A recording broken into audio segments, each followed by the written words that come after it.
We're starting today with skincare. I say starting, it's already 9 a.m. and my day started way earlier because I went to work, but let's pretend the day's starting here.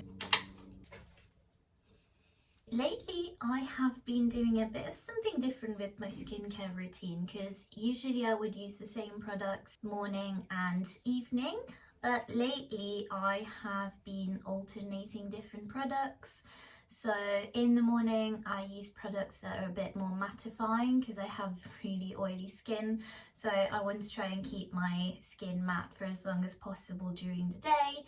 And then in the evening I use a bit more moisturizing products, and I also started using retinol. So I had a look at it and I think it is actually scientifically proved that retinol works. I'm not sure about the specific retinol that I bought, but I thought I would give it a try. Although I was a bit scared because of how they say if you start using retinol, you have to make sure you wear sunscreen all the time and your skin may burn. And I was like, okay. So I was a bit wary about using it, but I've used it for a week and so far it's been completely fine, so we shall see how that goes. Lately I have been using the Medicube Zero Pore Pads. I am not sure if this does anything, I have to be honest with you.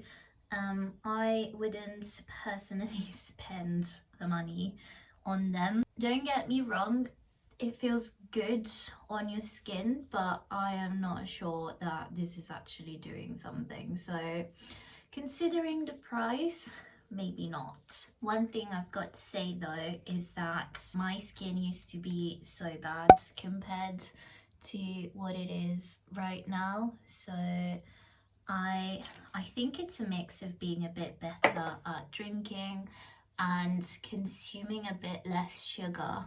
I think when I eat a lot of sugar, my skin doesn't like it. So I am being a bit better in that sense. I don't know what percentage has to do with, you know, eating a bit differently and drinking more, and what percentage is to be attributed to skincare. But whatever, maybe it's everything in combination that is working and I am going to take it. The most important thing though in your skincare routine should always be your sunscreen. That is what keeps your skin young. I come from Sicily, which is really hot, and I can't believe how I never used to wear sunscreen. So there's definitely some damage done, but I'm trying not to damage it any more than I already have. I've been into more minimalistic makeup lately, and I really appreciate it as someone who used to love wearing a lot of makeup. I think at some point I thought I want to focus a bit more on feeling good about myself without trying to cover up so much. There was a point in my life where I would have never left if there was one spot showing in my face, and now I almost don't care because I think that's what a normal skin looks like, so why should I be afraid of showing it or embarrassed about it? And I think the more you give that power to yourself to feel good in yourself, the more you get used to it.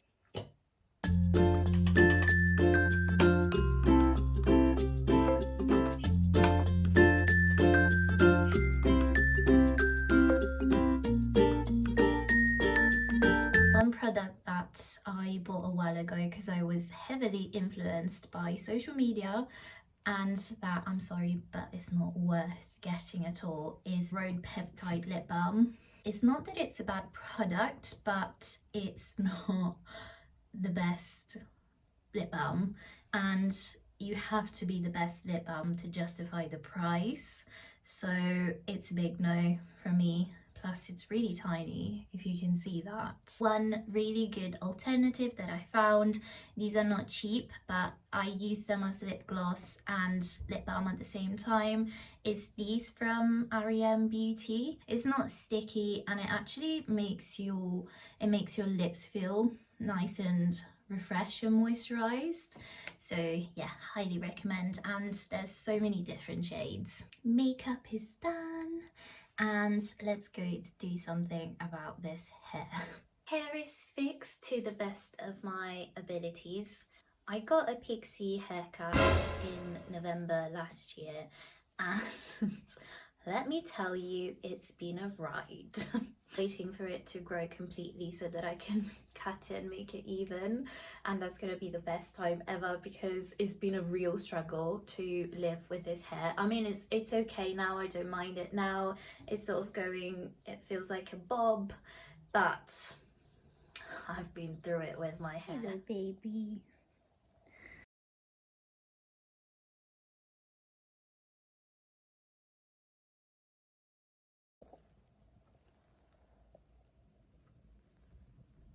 I don't think I've showed you my latest DIY project, but basically I put all of that into the wall. You can see I didn't do a really good job there, but it's basically a wallpaper that you're supposed to be able to just take off.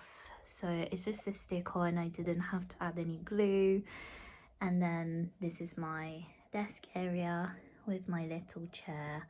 I just thought this whole thing added a bit of personality and colour to the room, and especially if I want to sit here studying, I kind of want a space that I feel good sitting in. So yeah, I'm quite proud of this little bit.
Studying, and I thought I would give you a little update of where I'm at with my PhD. If you have followed me for a while, you know that I was doing a master's in cognitive neuroscience, and then I looked for a PhD for quite a long time, and I didn't have a lot of luck. It was very competitive, and there weren't many PhDs that I was interested in for a really long time. There was a point where I generally thought that I wouldn't be doing a PhD.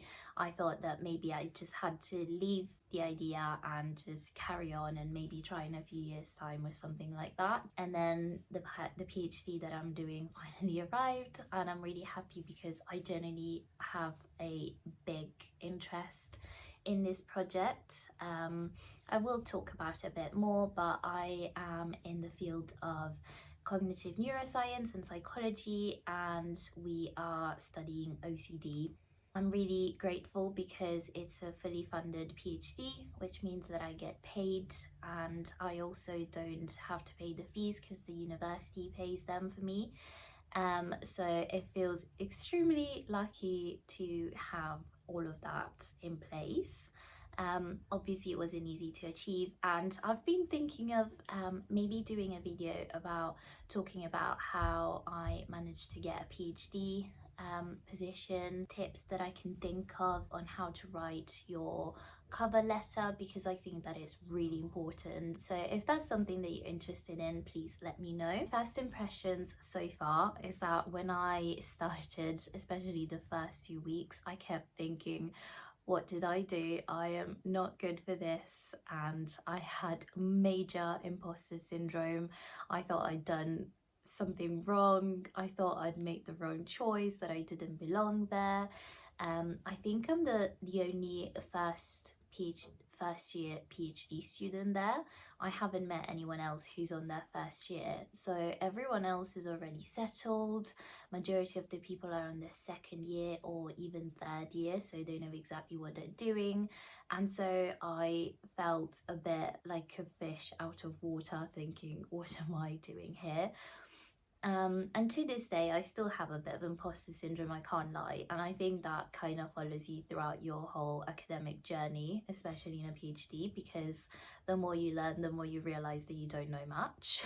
And that's just what learning is, isn't it? But I am learning to live with it and also remind myself that just because I'm getting paid, it doesn't mean that I'm there to know everything. I am still a student and I am still there to learn, and I want to make the most of the whole journey and, you know, enjoying now, because I'm sure in a year's time, even in 6 months time, I will be looking back at this day and think, oh, I was so naive, I didn't know this or that. So I just want to make the most of every step of the journey, even the beginning where it doesn't necessarily feel like you are completely sure of what you're doing. My PhD is at Queen Mary in London, and my commute is around an hour and 30 minutes, so I generally don't mind it.